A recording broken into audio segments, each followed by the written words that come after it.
nós estamos de volta com o nosso programa Em Destaque, aqui na TV NGT, 9 da noite, segunda a sexta, canal 17 da NET e 26 da TV Aberta. Nós estamos recebendo com muita alegria hoje no nosso programa o Bispo Alexandre Metelo, teólogo, professor, advogado, mas olha, uma pessoa especial. E ele está aqui falando sobre essa questão da regionalização e também da globalização. Esse comparativo, como é que é feito hoje essa mensagem que ele sempre prega, que ele sempre faz? Como é que é feito isso? Há um respeito pela regionalização, a cultura local, e ele que é formado e pós-graduado em missões mundiais. Alexandre, posso chamá-lo assim, né? Pode chamar. Como é feito essa mensagem comparando a questão da globalização com a regionalização? Certo. Renato, eu sou casado com uma cearense, né? Inclusive ela está ali, quero mandar um beijo para ela e para todo o nosso povo do Ceará. A Simone. A Simone está ali, Simone Batista Marques Metelo. Nós que trabalhamos com antropologia cristã, temos que respeitar o regionalismo, né? A mensagem, ela precisa ser contextualizada, sem atravessar, sem ferir, sem golpear, né? Sem fulminar a cultura regional. Por isso que é necessário fazer a contextualização.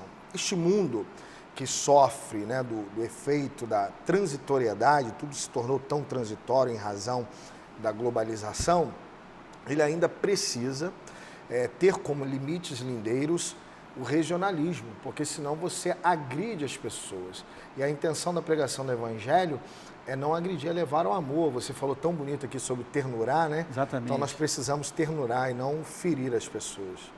E eu acho muito interessante essa sua análise de respeitar a cultura, vamos dizer, de cada momento, de cada local, de cada região, porque, na verdade, a mensagem, quando você fala de fé, quando você fala de cura, quando você fala de recuperação de autoestima, Isso. de ternurar, né?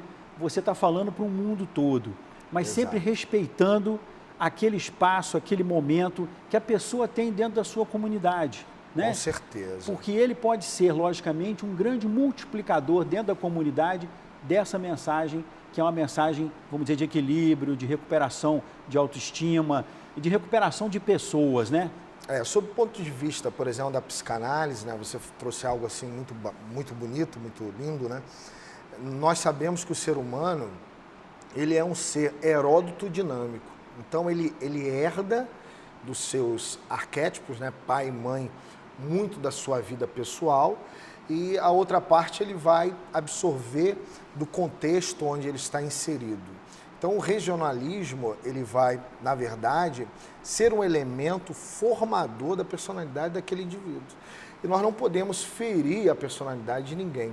O trabalho cristão deve ser um trabalho adaptado à realidade daquela pessoa. Nós falávamos no outro bloco sobre Paul Tillich, que foi um grande mestre, né, e trouxe à baila a importância do trabalho da clínica pastoral. E a clínica pastoral, de acordo com Paul Tillich, deve se voltar para este ser, este indivíduo biopsicoespiritual, respeitando sempre a história do indivíduo, como que esse indivíduo foi formado, sua cultura, né, para que não haja essa agressão, esse choque cultural, né? Muito bem, Bispo. Eu gostaria de tomar, Bispo Alexandre, um pouquinho do seu lado escritor. Perfeito. Você falar um pouquinho dos seus livros, eu via que você trouxe até aqui, né, que se você puder nos mostrar, falar Sim. um pouquinho da história.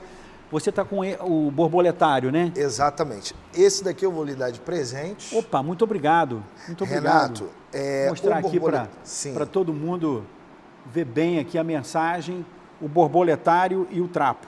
Perfeito. Não é isso? Muito bem. Como é que é essa história desse livro? Perfeito. Renato, o Borboletário, ele surge com uma experiência que eu tive muito dura. Eu sempre desejei ser pai. E eu resolvi fazer um exame. E quando eu fiz o exame, acusou que eu tinha azoospermia. E foi assim algo terrível. Essa palavra azoospermia era uma palavra que eu não tinha conhecimento dela, embora sempre gostei muito de estudar o grego. E aí descobri no dicionário grego que a azoospermia significava ausência total de espermatozoide. Isso fez com que o meu mundo desabasse. Eu imagino. Fiquei realmente muito triste, 7 dias ali chorando, triste demais, prostrado, ensimesmado, até que eu resolvi fazer uma viagem. Eu fui para Campos do Jordão e chegando lá eu quis visitar um borboletário. E me deparei com um cenário muito lindo, né? Inclusive, naquela ocasião, eu entrei... Desculpe interromper, mas você quando foi para Campos do Jordão, você já foi com a intenção de conhecer o borboletário ou você conheceu lá? Você soube do borboletário lá quando estava na cidade? Na verdade, eu fiquei sabendo que existia um borboletário passando em frente ao borboletário. Ah, perfeito. E tinha uma placa dizendo assim, flores voadoras. Aí resolvi entrar. Entrei e comecei a ver aquele mundo colorido, né? E conversei com a bióloga foi me falando da transformação da lagarta que se torna borboleta e me mostrando as diferenças entre borboleta e mariposa. E aquela mensagem mexeu comigo, porque ela tinha a ver com aquilo que o apóstolo Paulo escreve na sua epístola aos crentes de Roma, no capítulo 12, ele fala da metamorfose, que é exatamente esse ir além da forma, né? E aí eu comecei a ser mexido com aquela mensagem e este livro começou a nascer, Renato. Nasceu desta experiência no borboletário, somada à fé da minha esposa com a minha fé, porque conversávamos sobre este problema e a minha esposa declarou que ela acreditava, ela cria que Deus poderia me curar. E eu comecei a escrever este livro, que foi um livro de alguém desesperançoso, que começou a ter esperança em Deus e que ao final consegue receber de Deus um grande milagre. Mas olha só que coisa incrível, Alexandre. Perfeito. É até emocionante esse seu depoimento. É verdade, Renato. Porque aí você então é pai. Exatamente, Renato. Eu me tornei pai de gêmeos. Olha só, pai de gêmeos. E de uma forma muito maravilhosa, muito gloriosa, porque... Qual é o nome dos seus filhos?